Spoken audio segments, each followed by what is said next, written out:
This is probably the hardest habit that I had to get used to.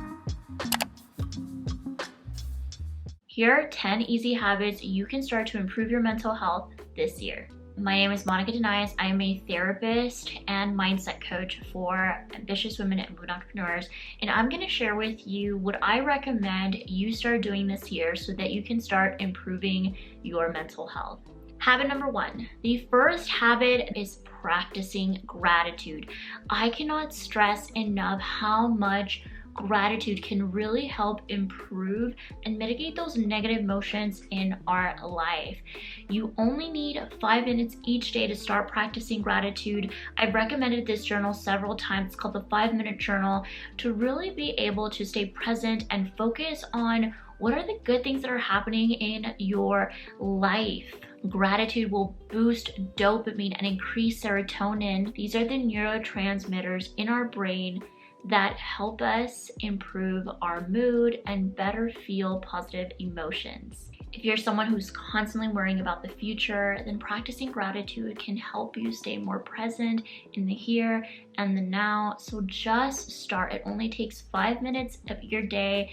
Just think about 3 things that you're grateful for today and continue to do that habit every single day. If writing doesn't seem like the thing that works for you, then just say it out loud. Say it in front of the mirror. Just say 3 things that you're grateful for.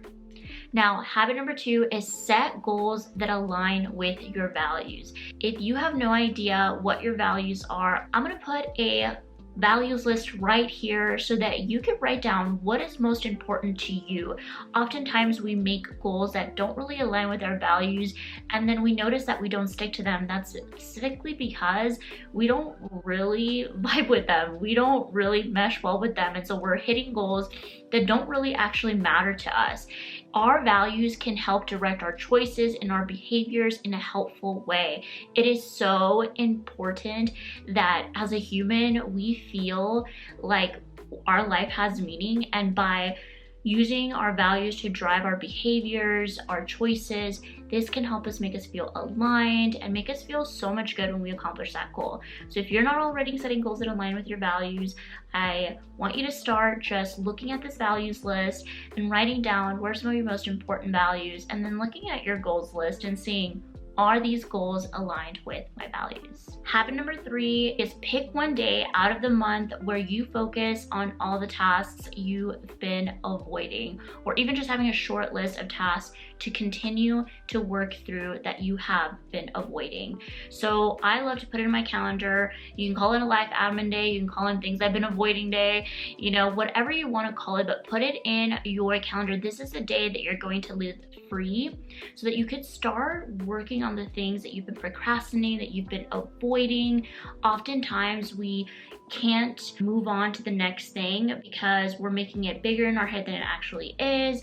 And sometimes when we give ourselves too much time to accomplish those tasks, that actually prevents us from even doing it and procrastinating even more. So having a deadline, like, it's okay if you procrastinated all the month, but that one day you get to do those avoidance tasks. When you become comfortable being uncomfortable, you'll be better able to deal with your feelings and stressors that cause them. When you can sit with these hard feelings, you'll have more choices about how you want to face the problem because you won't have this knee-jerk avoidance response. I love this habit because this habit is to be comfortable with the uncomfortable. I struggle with anxiety, so a big part of my anxiety is that I tend to avoid. I avoid conflicts, I avoid tasks that feel draining, and when I just put them for this day, I'm able to accomplish a lot more because sometimes I'll feel like, well, I just don't want to do it all in one day. I want more time. And so having that day and that deadline really helps me create more active coping versus avoidance coping. And active coping is actually dealing with the stressors, feeling uncomfortable so that we can be comfortable in the long term. Habit number 4 is take a 10-minute mental health walk at least twice a week. As our Queen Elwood said, exercise gives you endorphins. Endorphins make you happy. And happy people just don't shoot their husbands. That is exactly why I recommend for you to take a walk. it releases endorphins. It will help you feel better about your mood. It will completely reset you. If you're having an off day, take a 10-minute walk. I only ask that you do this twice a week to grow the habit. Make it a small change for yourself. Walking helps boost your mood because it increases blood flow and blood circulation to the brain and to the body. When you exercise by walking, you can calm your nerves, which can make you feel less stressed throughout the day. So whatever you do, just take a walk. I recently got a under the desk treadmill, and that has been so helpful for me to be able to accomplish the twice a week walking because I have built it to my routine. So make it easy on yourself. Habit number 5, and this is probably the hardest habit that I had to get used to, and that is to eat and drink water before I've had caffeine. I love coffee, and I often get up in the morning and want to just go straight for the caffeine. But by starting your morning with a nice coffee or a nice black coffee, you are actually impacting your body's natural ability to regulate and function. Drinking coffee in the morning before eating anything can disrupt your regular cortisol function.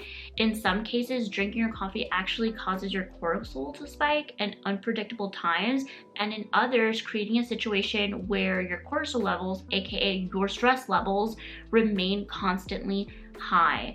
And what this means is that you end up getting more brain fog, feeling less energy. You end up having the urge to have more sugar, more carbs. So I really recommend that try to eat something small. For me, what I do is I'll just have a banana and I'll have water. I'm not always a big breakfast person, so something very small that could just make sure you're having a little bit of something before you have that coffee. This simple act can help you make better meal choices throughout the day and therefore having more energy to do the tasks that you need to get done. Habit number 6 is to schedule 15 to 30 minutes of alone time. It is so important that we allow ourselves the time and space to reflect, to be in our own space, to be in our own head for a few minutes so that we can be present for our life. Giving yourself alone time means you can explore these things without the pressure and judgment that others may impose.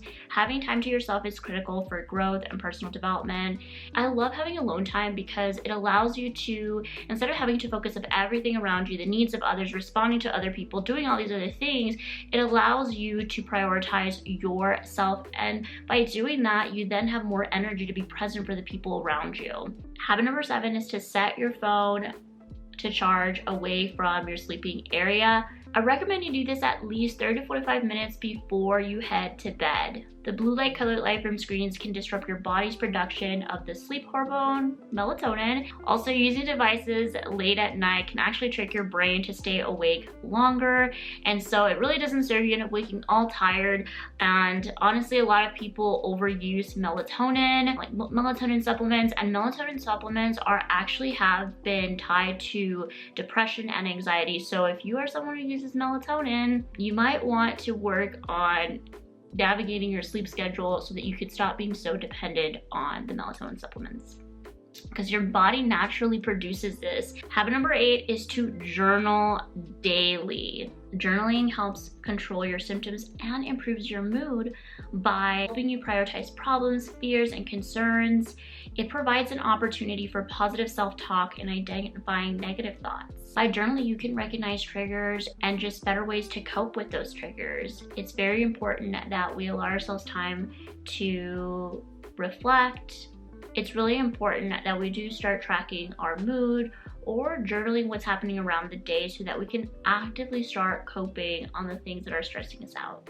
Habit number 9 is to write a to-do list by asking yourself, what can I do today that will make tomorrow better? By using this method, you constantly are thinking about your future self and doing kind things for them. You'll tend to get more done and get more time back.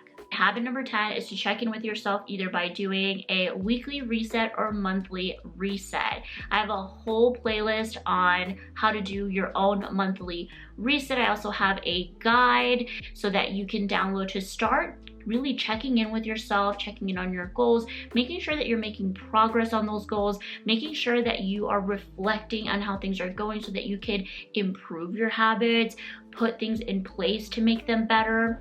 Checking in with yourself means carving out time each day to ask yourself how you're doing. In this space, you can sort out your emotions, it says your physical and emotional needs, and make an intentional plan on how to address these needs moving forward. Comment down below what habits you want to start next year to improve your mental health. If you love videos like this, make sure that you consider subscribing to the channel. I'll see you in my next video.